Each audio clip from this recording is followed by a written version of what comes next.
Say mampeni nim say obi adwuma so ani. That's no the an extension. There could have been an extension in here.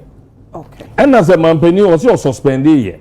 It is a while lifting suspension. No, it should have been announced. Says to say you lifting suspension. No, and to the makers a way the announce. By yanko other public institutions mo. Ebia enkrofo akọ retirement na omo breaso nom da sotio against what the president told us. That's where the thing is. Can Busan say was the letter specific?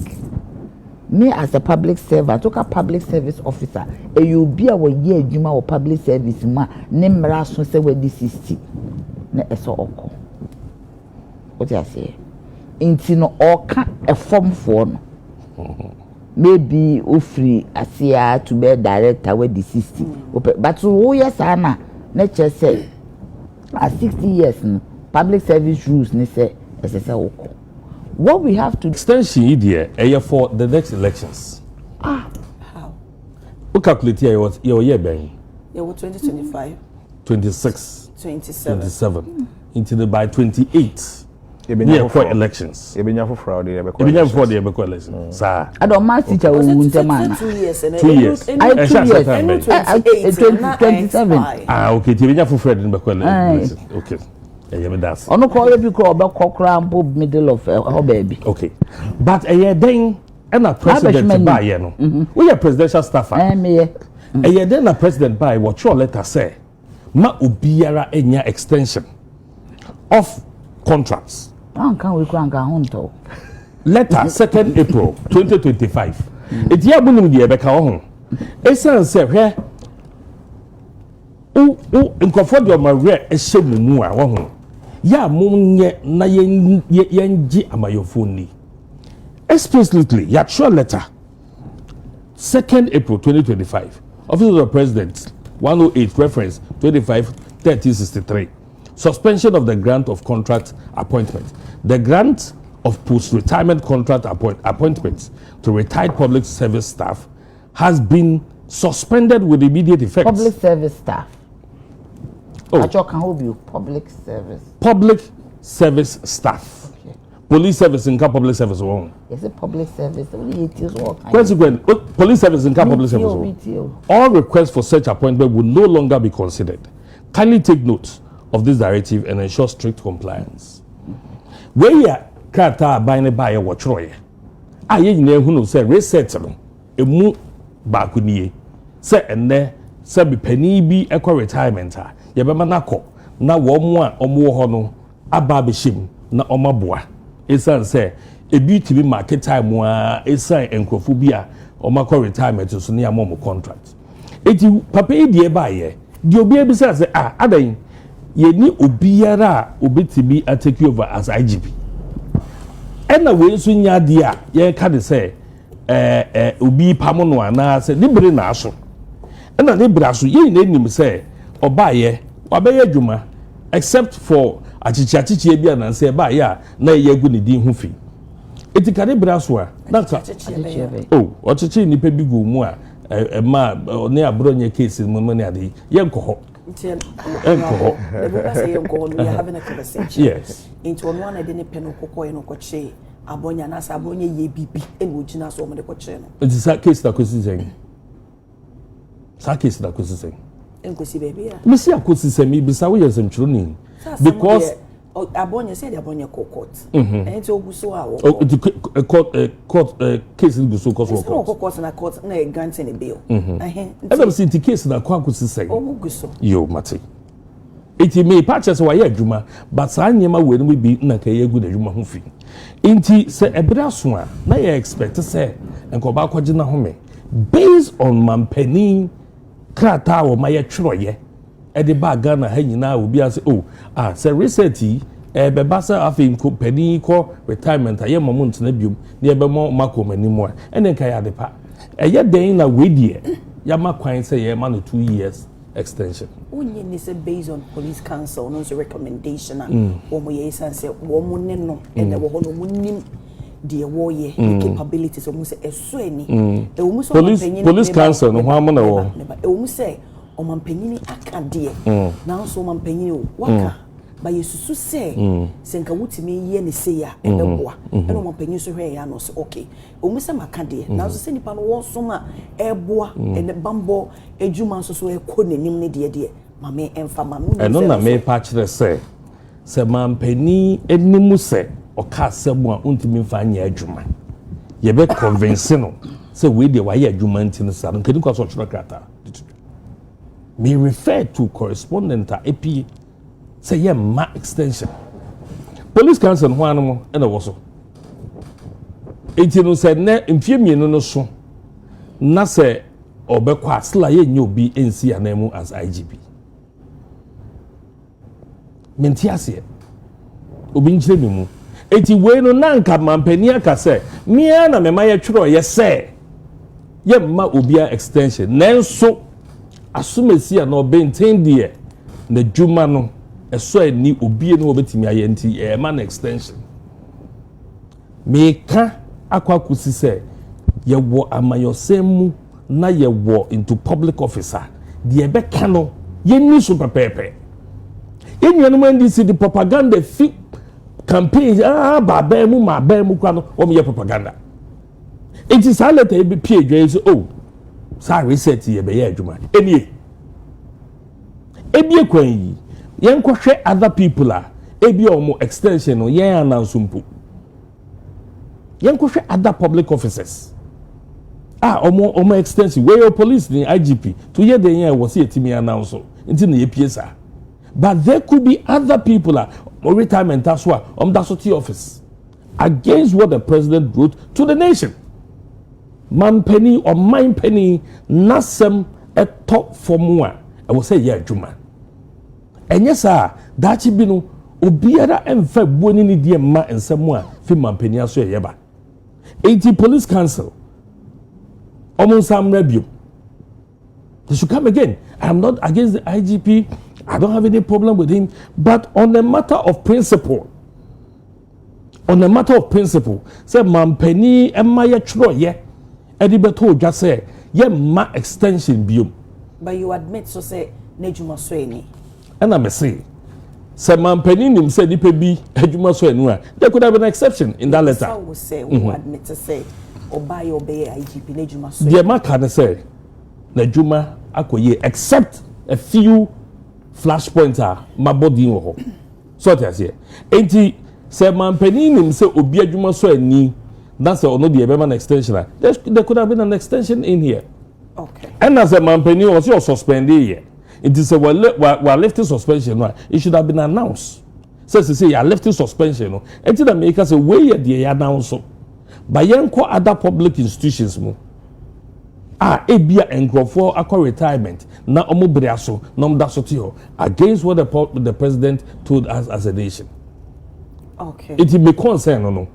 And yet or known as a person, but said man penia casem na ene assemblent me anya jumano and no hame na beyond hadon programming topics about the maye no ye be kire niema bebre man penia ka presidential staff about also o ka obeyo o ka we na wayo until honorable now no the problem they say o man penini release that statement say was suspended extensions and one a problem because see extensions normally there is not the first any IGP first but the fact so release that statement that is it because abre no omo ba ye no na wo mo ye niam bribri Ghana for ani so ebi ni sade we it was not necessary but if you thought say reset no demanded say sade we were going to put an end to it near there o say ka say omo ba abemu no na is a military takeover bi yes sir niam mu gidigidi but we cast military takeover. Me say yes sir. You know, if you have experienced military takeover right from January 7th, Deputy Sabri, ube hunu de na make. Ejuma na no moye. Ejuma na no moye. Of course, I buy take over there. And I'm saying ejuma wo ye say what should say Sabri reset the say yeah ma extension of contracts. Nanka ya keep it to it. Okay, mate. Me that say. What does here? Nanka ya keep it to it. 80 mampeni mo ye mampani adwa presidential staffer ye mampani akabia no mo nhwe se ye bedi so na ye nyina wa amayonsem mu enye sa se Ghana fo kase one yama your phone ni biomwa na mo na mama na yesa na mo na ma create sa suspicion no among the minds oh abe wo twa me so ntentem oh because me time me hu oh no bo mama nuzi na watch e book aninya clear be dey we watch e book aninya clear na me show me the amount pacho okay abuna me den chia mo ankasa me den chia ma me ni be ma wo mo ha akone defend abo akwa on what there from me from we jafo me ani ni akwesi me from mom na me chia wa hwefo nyina adwumenti ni nipa ntimi anye adwuma but yebe ni nyina me na fofo amo out there nya bo afayote me ma adwuma de wo bo eno no mampanyi shi a prince Edward ai awu se na mtio okay edenya me ase or say a public service officer is an individual employed by a government department or agency. A government department or agency to perform a wide range of duties.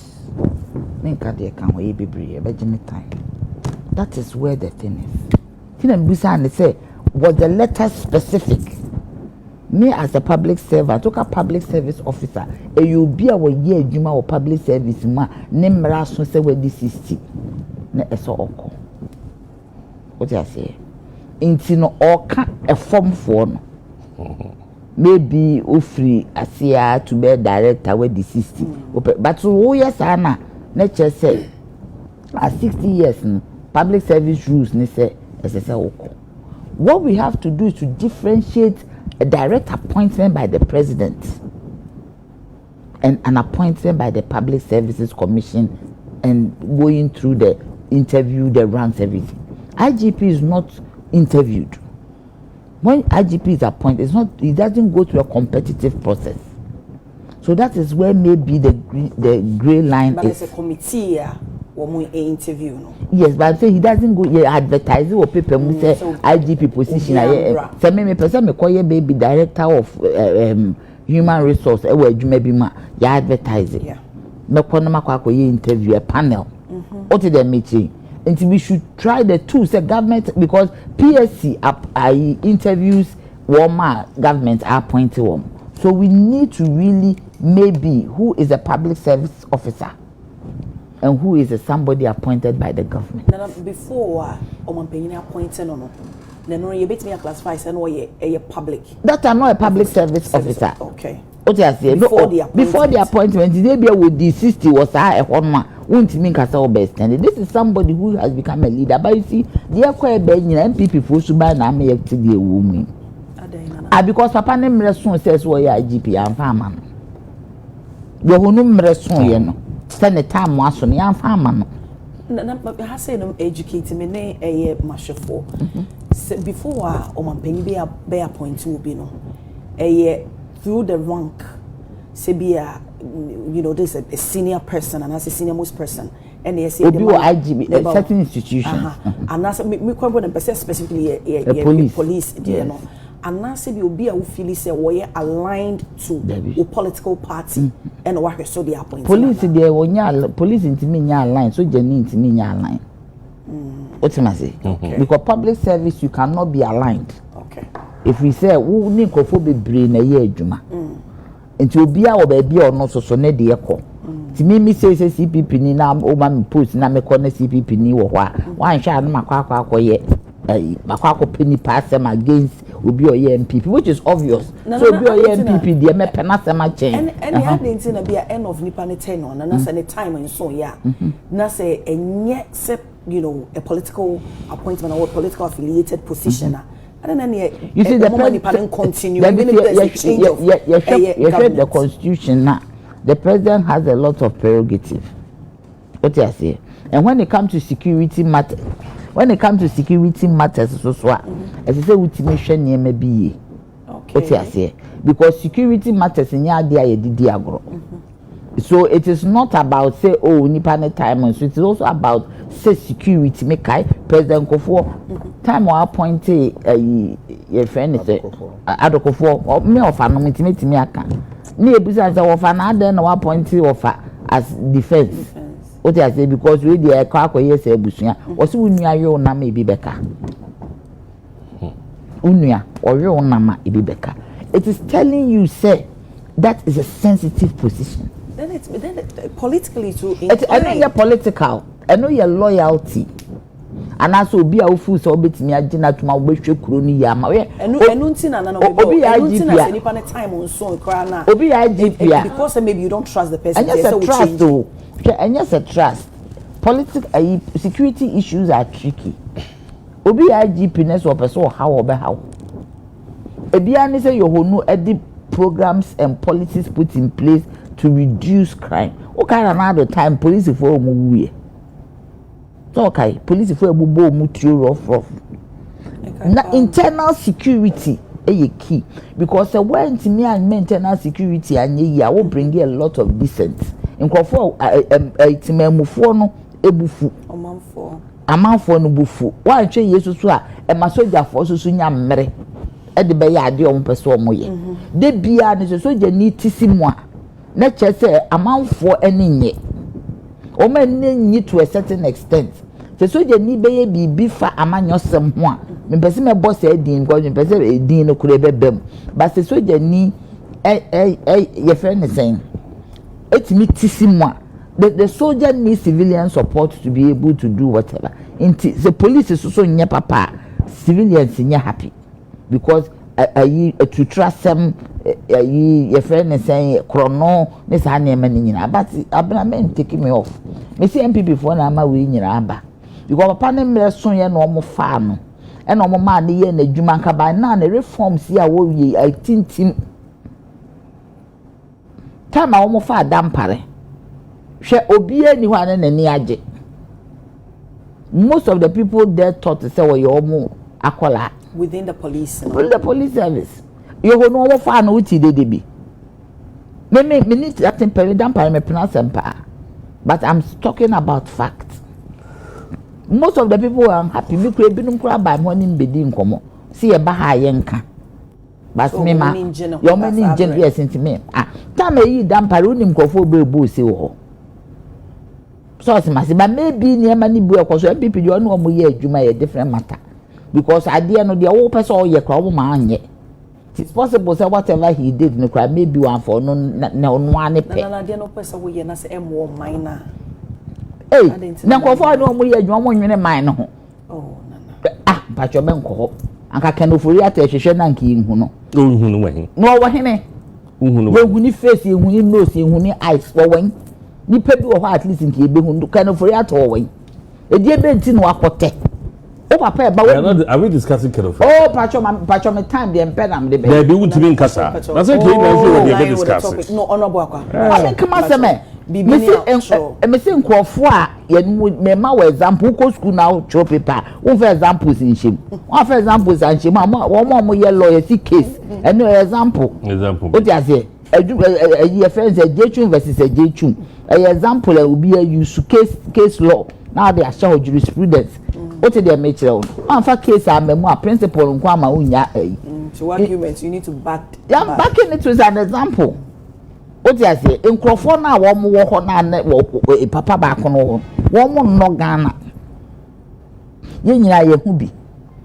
Inti nipa no no time I will free hono. In Akuffo boss here, Dampare or buy and would design as an excellency Mahama you know. Would dimre. Adwuma kro de man so won hwehwe ne ma bi mu odi mira say because pressure and yes excellency Mahama de ne pe de beyi because sometimes in politics your followers have a say. Your followers no matter who they are me dey mini na adwene but I am just saying say pressure e ba ye no wo ma police for ne dey yi Dampare wo anhu inti ade ane de ma yen ka say be a politics enya politics. But you can Yohuno as a Yohuno minimum time and know a greater crack. Your friend is saying you command. Very effective person. Catch it. Very effective. me kai those days no bibi too se sia na say o ye police na on beba. So I am telling you say onye nipa, and you see look at the police council. The makeup of the police council. A chairman of police council or mine. Vice president. So when vice president or you straight to a lot of credibility. Ono ade enye yes so ye. Obema what you say we your principled. I'm telling you, I'm not joking. I'm talking about somebody I know. I'm talking about the current vice president. No, we're having a discussion. No, I want to understand who you're talking about. I'm talking about the vice president. The current sitting vice president. Excellency. Tidiye koso na hu. Na Jane Opoku Agyeman. Diye koso na hu. Ade be na koso. Mo ye nya single digit inflation nya bi da. Ye be ba ho budget for discussion din. Single digit. Asema American ne say with the vice president sitting where she's sitting. Say Yohuno adwuma enye fair.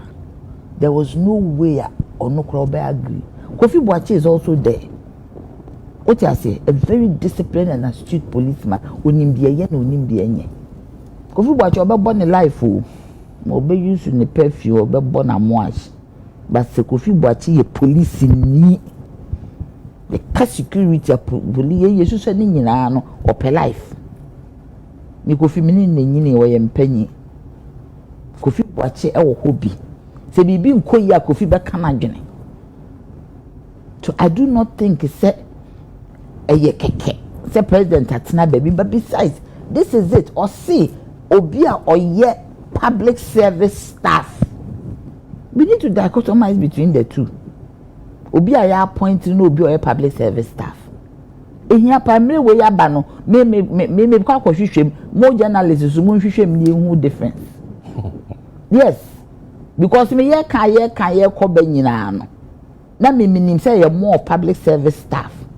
Na abuna me mentia say NPP for my o kan wo say minority. Wo ye minority, wo say yesusu an wo ye last born na wo ye minority. Wo nche danye yi sa. Em say wo adwuma parliament adwuma hu de eko. Because they be omo bibi kan. They be omo bibi kan. Woman young who says, as I saw more general no show more party. There's your more party here that we create a Zoom lion property. You heard him. You heard her. I did you be at them. What's in your kind? Me say, nobody me can be na bois. Mutu enyan tokwa na monko. Ye person ka mu ye Ghana nyina ka CPP NDC na anke ye holding hands. Nso mu die ya Zoom lion property. O si ya fe de o si aye. Me say ye.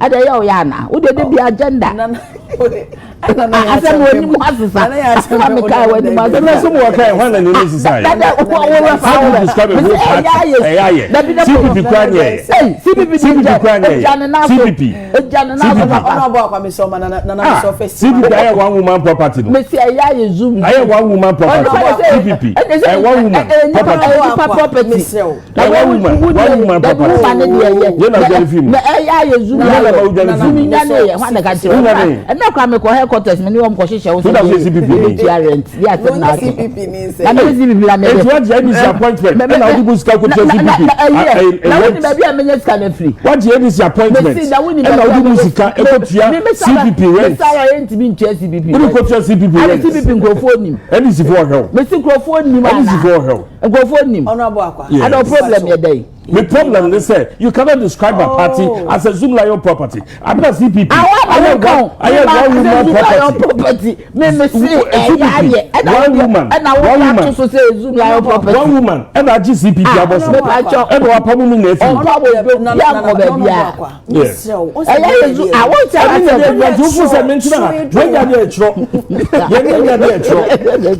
to describe a party that way. Natural. Hey. I'm not with you. CPP, Mary Bakopa, and Jaboswa. You know, no Johnny from Nana. I said, I'm okay. One more clarify, man. I just also say Zoom lion property. You also say I just want Jatum. So the cost in your Jatum says, and and disappointment. To do the Muslim CPP. Rent. Nana, it is our more proper day. What's the Omo proper there. This is so life. So meaning say abai ewura na. That abai. It is all case omo ya. Make us omo proper. It's me pen the literal meaning. The literal meaning is say omo ya zoom line on the property there. Yeah, rubbish. About your mama, I mean, good details. Oh no. I think it's too strong for what you say. Yeah. There be. I don't want agenda now. No, but any agenda. Makama sem. I should for share. Me need you be atable. Mu a wo say na ka say. Me say yeah. On one clarify say zoom lion property. Hey, abna wa agenda ya wo go so we ni masesa. Dem to aso. Ora kon many masesa. Ni ko mo dey. When the masesa agenda, dem me Me phones. You can be part of it. You cannot be part of it. Me sure. I'm part. You cannot be part of it. This is CPP. But NDC appointment. Any musical appointment CPP. Friends say I'm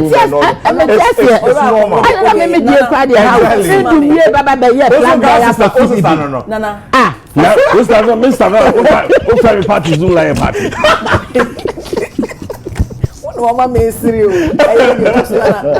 Festival minister. Asema make me say.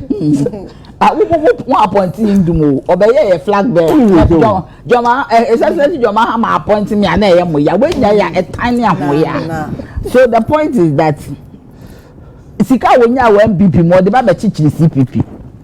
The point is that we can't answer. It also confess NDC CPP. The point is that NDC for her. The point is that are you still defending this one? Let's see you boy free ho. The point is that say council no omu feel say Yohuno is worth giving an extra term to her. Me sure say anka omo de be man. Because as I said, these are very astute people on the council. I've been taking my time to look at the whole gamut of Akuffo also.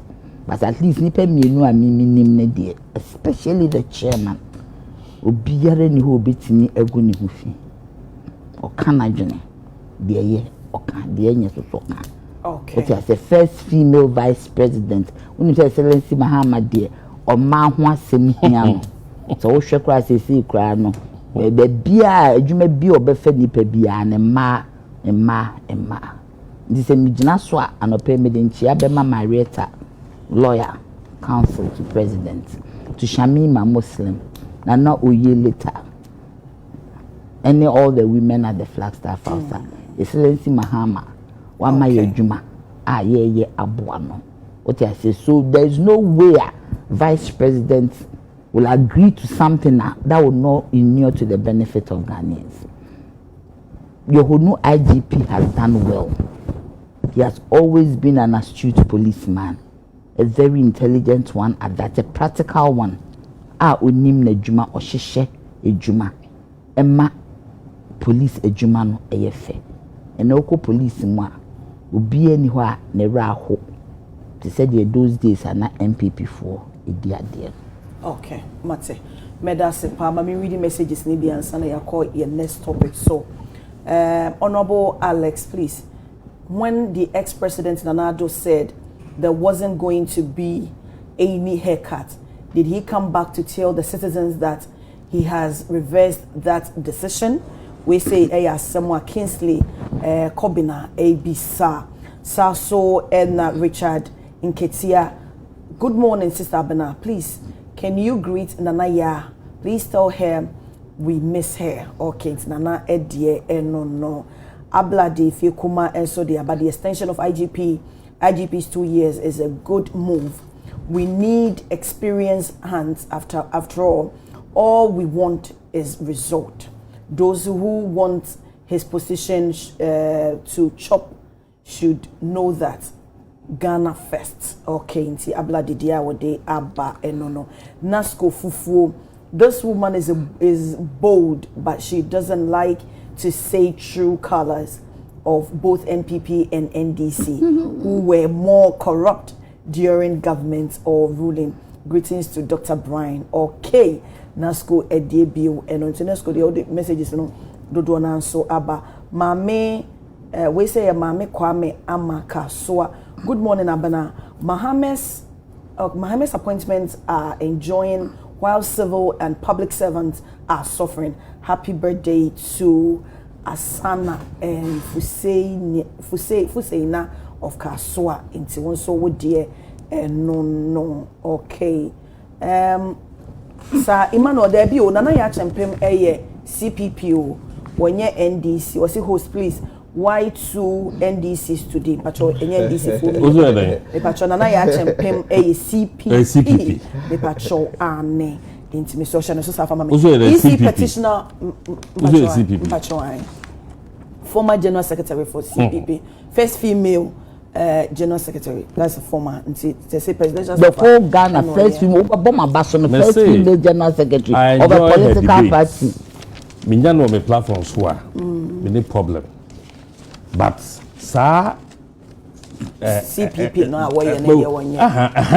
Mama yen nada. Me yes what you say we be nada. Na one or your presidential staffer. NDC government. NDC government. No, but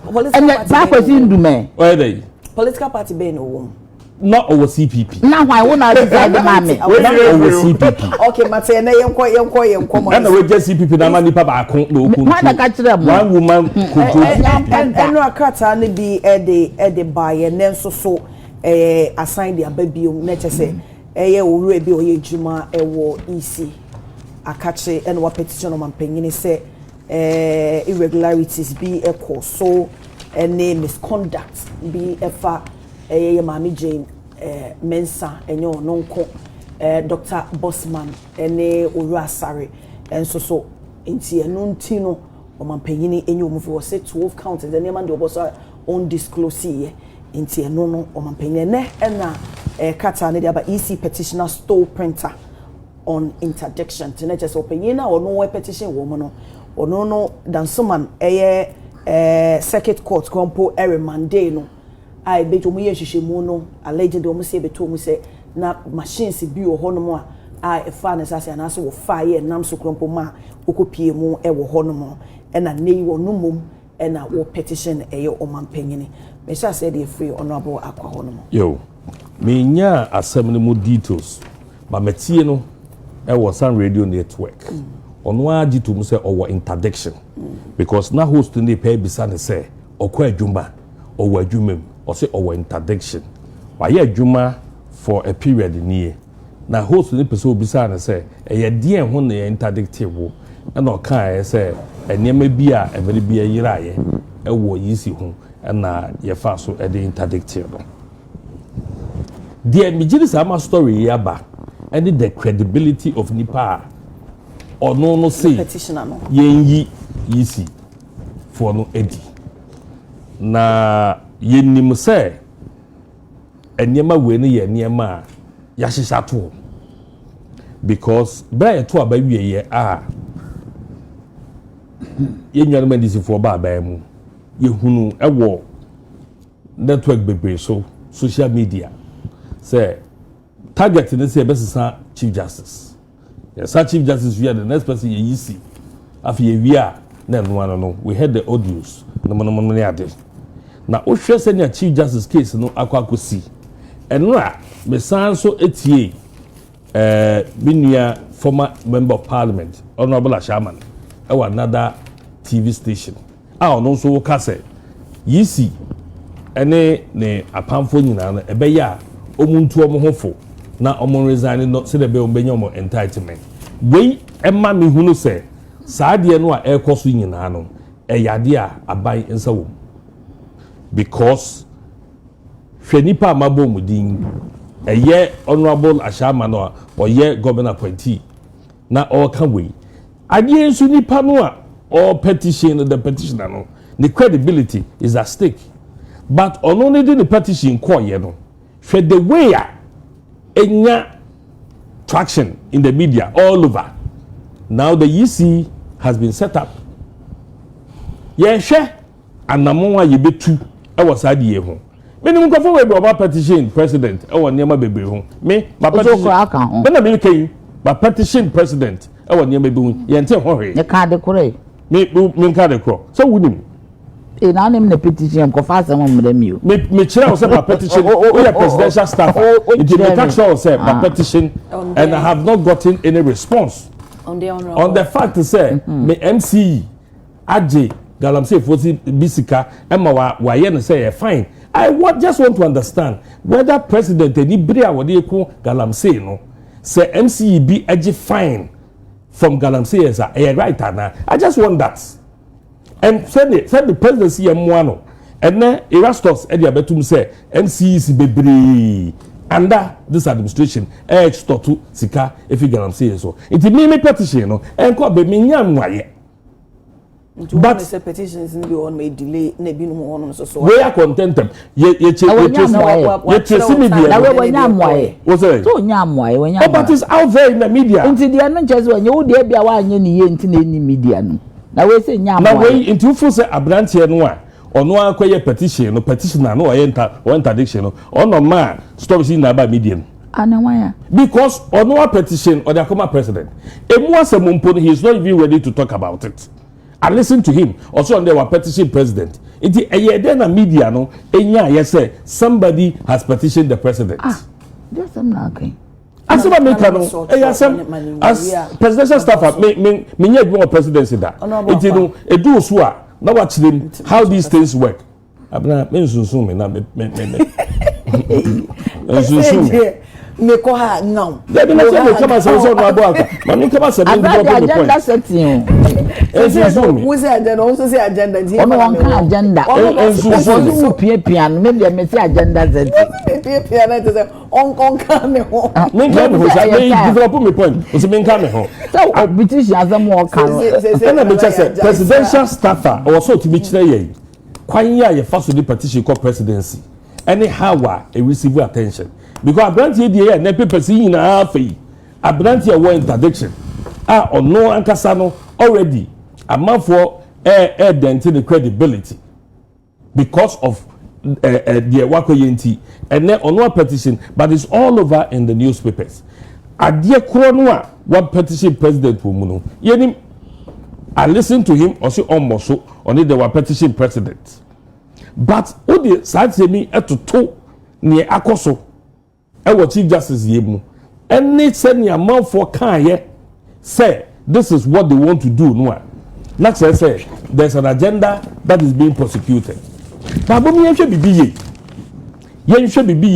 we have fought so well so hard to get to this point of our democratic systems enti prekupe Ghana for Antuaba Ghana for do Antuaba na NDC etimenya majority of parliament na mo control presidency na mo control judiciary na sachinchina yisi nya boni bia so yesi ebeyi no a yenhwe bibiye Ghana no yenyina ye dia democracy no very fragile eti o ya na wahwe ni ye enyema bia emanipa bi ebonyo 4 years no yetimi nya botre ni ya twen because you need to say the tibia no ya beto aba and then by them bizarre program say eh nia mo ye de mo ya pa o because to me amanya no na ke ni say bobo to me no ho ban na so mo nya hwe say bobo to me no ho ban and na de aka mo no kasantwi e de ehuro nsam and na mo kagu ye so e de Ghana for so kasantwi ni huro nsam bi te say de oh na no me ko kan wa parliament say president so okosi hospital e wo Boli na omo district hospital wo hodada itino obesha achim da abo se obesi new hospital onyensi new hospital kasika de koye Boli de no ka o renovate na nka bia onfa ma meye achim da de because more district hospital your hospital ba for 100 years ni ehun renovation bia e na be saka so we na na do dan Akuffo do oba betra akonya so achim Chebi hospital na atitia pansam when si fufuro or renovate ye MP no eba be year no or say na do kra nyon no be si nsuo ewo president Mahama nyon no be nsuo wo Chebi a nanka Chebi for any 7 preku na na no nsuo sansami ye nsam a ye ka kire Ghana for 7 na me bi say mo dwe tumi amukura no ho a mo de ye nyina nim be ye fom na mo tietia so ebia de ye kan president trust no extension of contract na so edu IGP de osemaye obi ankasa enne Esema beba first and Cassia so Omekasa and no mean I dean because you do not appointment. Sabe a software no mutimi kasa and ne omina ye dean. No, but say I can see a quote to the tangent say President Kaso be say 1 year. The same way and I should for motion I say Oman phone so because say so the same thing. What can be the would we fact and I make sure say cash compono make Kaiso man penina be actually excellent peace eka say there won't be any e-levy. By the end the e-levy by man penny abedi said there won't be e-levy. One said there won't be e-levy. Or say he does not support it. We can check. Or say Mba or Monfamba and also on support. Or say on support. There's a difference between Monfamba and on support.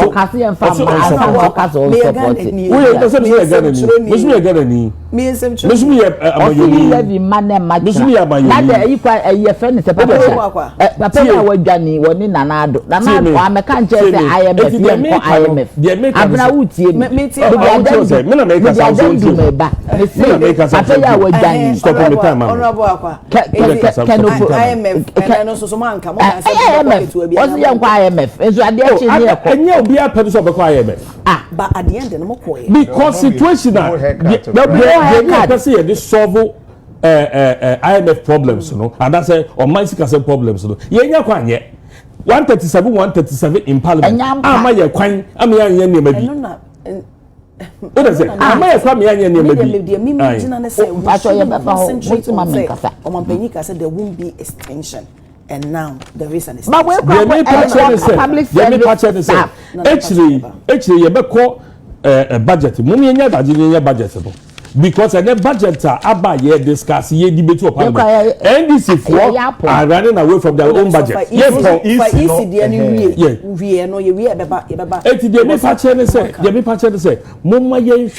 the Ebeya, you bet me democracy in home. Okay. Send the Ebeya, you Nebenya Reshimu. Now say, no matter how difficult it is, and found one is send your Ebeya dear, remember, if you're 9 years, you see about Tuano, and once you say Ebeya, Namo Biagia Tumno, and I was say, say about me, no matter what happened. Send your mo a year near ma basa near dinano, or Bajitumu, because also you protect your democracy. 7 years person yedo. Send a beer do not gonna food as your cotuaba near Pamufia Kojanosoa. Obian Case and a mobile modi Fagadan be Apamu Yisi, Indian Peneso, not your democracy, they baba say. Yes, Ramon. Moba told the Kama, we handed Ghana over to you in peace. Let it be so. It is the Echo Bay, using semi and your brand here or interdiction. Now we're filing petition or not so on Kabun response on Maya, but the newspapers are all over. Now the newspapers are saying, say, where your brand here, yen credibility in the Obia interdiction. At the end of year, interdiction. Or the whole yaw and I petition against EC bosses now.